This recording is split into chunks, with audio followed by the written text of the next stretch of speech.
నమస్తే, welcome to our channel. నేను మిస్సిరి.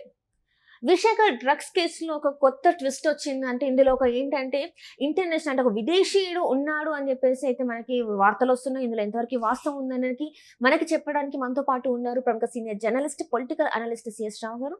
నమస్కారం సార్. ఇప్పుడు చూస్తుంటే విశాఖ డ్రగ్స్ కేసు ఏంటంటే రోజుకు ఒక మలుపులు తిరుగుతుంది. ఇట్లా అట్లా అని మాట్లాడుతున్నారు. వీళ్ళ ద్వారానే ఇక్కడి వరకు వచ్చింది, వీళ్ళే చేశారని చెప్పేసి మాట్లాడుతున్నారు. కానీ ఈ క్రమంలో ఏంటంటే ఒక విదేశీయుడు పేరు తెరపైకి వచ్చింది.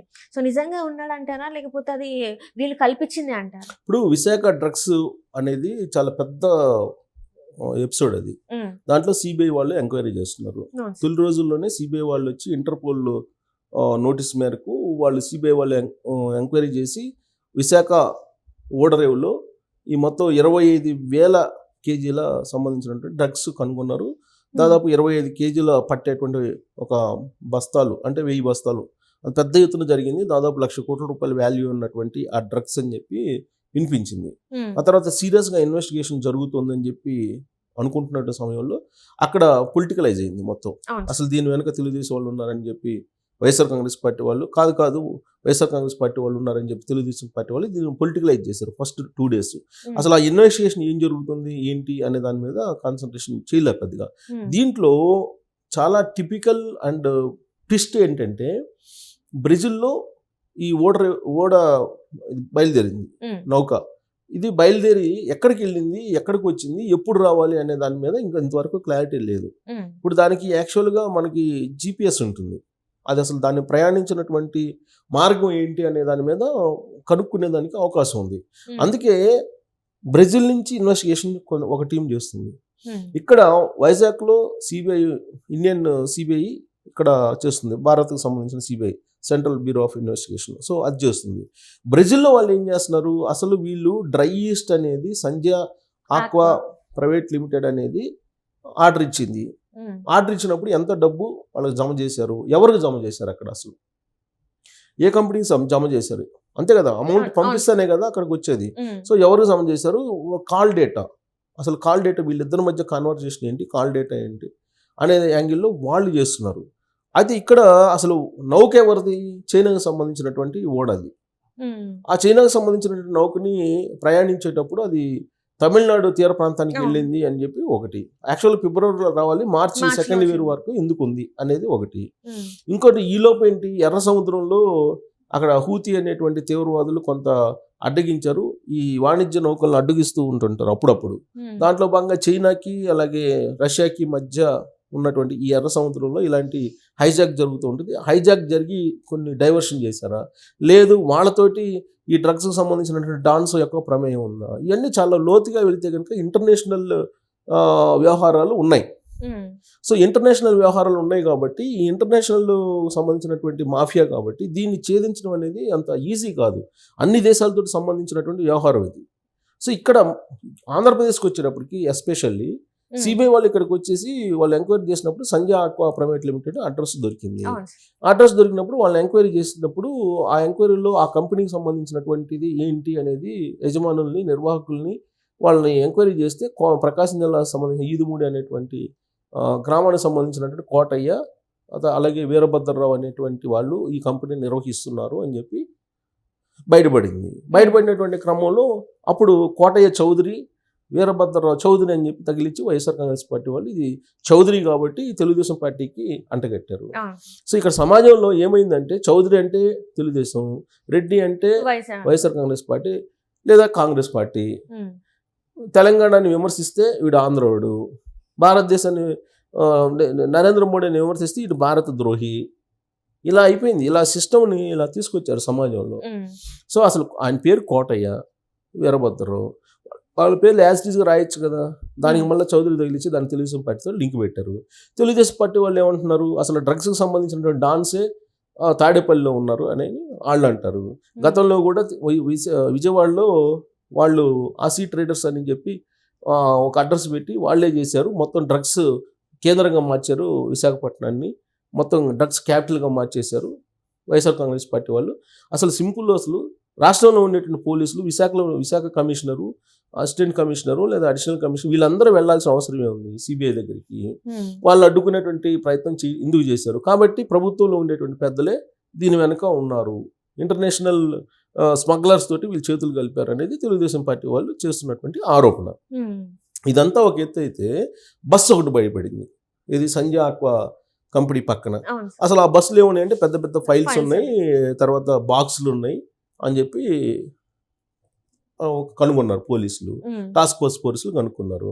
కనుక్కున్నటువంటి క్రమంలో అసలు ఆ బస్సులో ఫైల్స్ ఏంటి, ఆ తర్వాత ఆ బాక్సులు ఏంటి అనేది ఇంతవరకు చెప్పలేదు. అంటే ఇది మినిమైజ్ చేస్తున్నారు.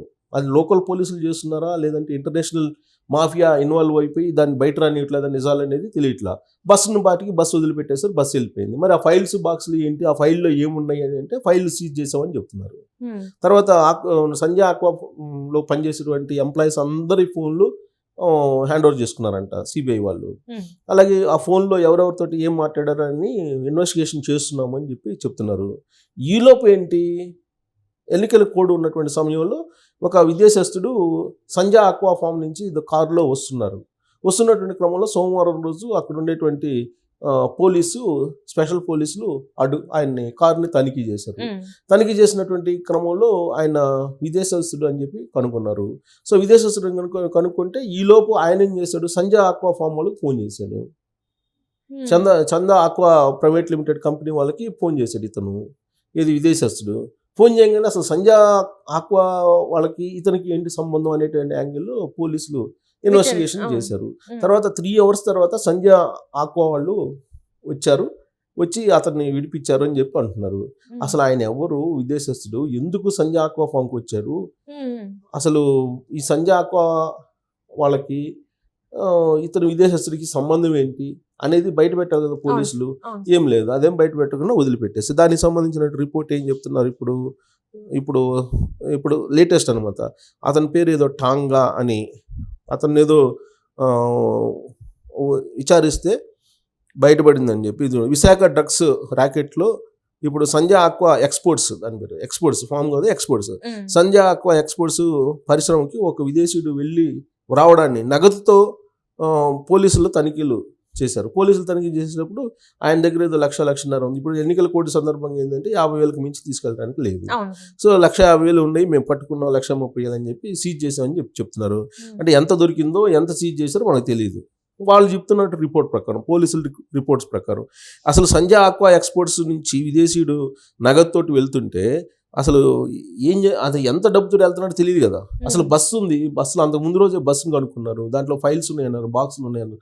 అసలు బాక్సులు ఎందుకు పెట్టారు, ఆ బాక్సులో డబ్బు వేసుకుని వెళ్ళటానికా? ఇప్పుడు డబ్బు అనగానే కంటైనర్లో వినిపిస్తున్నాయి, డబ్బు అనగానే కంటైనర్లు ఆ మధ్య తరలించారు. కడప నుంచి చెన్నై ఓడరేవుకి వెళ్తున్నాయి కంటైనర్లు అనేది వినిపించింది కదా. అసలు ఈ బాక్సులు ఏంటి, బస్సులో బాక్సులు ఏంది అనేది ఎంతవరకు తెలియదు, చెప్పలేదు. సరే ఇప్పుడు విదేశస్తుడు నగదుతో వెళ్తున్నాడు, పట్టుకున్నాం 1,30,000 దొరికినాయని పోలీసులు చెబుతున్నారు. సరే ఇతను విచారించారు. సంజయ్ ఆక్వా పరిశ్రమకు చెందిన ప్రతినిధులతోటి సమాచారం వీళ్ళే పోలీసులే కనుక్కున్నారు. అతని పేరు టాంగ్ అంట, టాంగ్ అని అతని పేరు.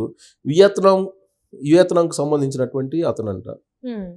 సో అతను వియత్నాంకు సంబంధించిన అతనికి ఆ సంజయ్ ఆక్వా ఎక్స్పోర్ట్స్కి సంబంధం ఏంటనేది చెప్పట్లేదు. 3 గంటల పాటు అతను అక్కడే ఉన్నాడంట పోలీసులు పట్టుకుంటే. చివరకు ఆక్వాకు సంబంధించినటువంటి రిప్రజెంటేటివ్స్ వస్తే అప్పుడు ఫ్లయింగ్ స్క్వాడ్ నారాయణ దాసు విదేశీ పాస్పోర్ట్ అవన్నీ పరిశీలించిన తర్వాత అతన్ని పంపించారట.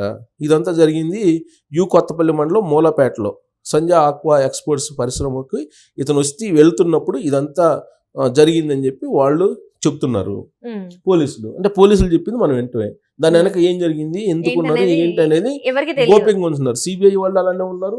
ఇప్పుడు అది దొరికి కూడా 4-5 రోజులు అవుతుంది. అంత పెద్ద స్మగ్లింగ్ అంత దొరికి కూడా ఇప్పుడు దాంట్లో ఎవరున్నారు ఏంది చెప్పట్లా. ఎందుకంటారు సార్ అసలు? ఇప్పుడు ఇంటర్నేషనల్ ఇష్యూ అయిపోయింది అది. బస్ ఇంటర్నేషనల్ ఇష్యూ కారణంగా అది బయట పెట్టడం లేదా, లేకపోతే వాస్తవంగా ఇప్పుడు చైనా, బ్రెజిల్, వియత్నాం,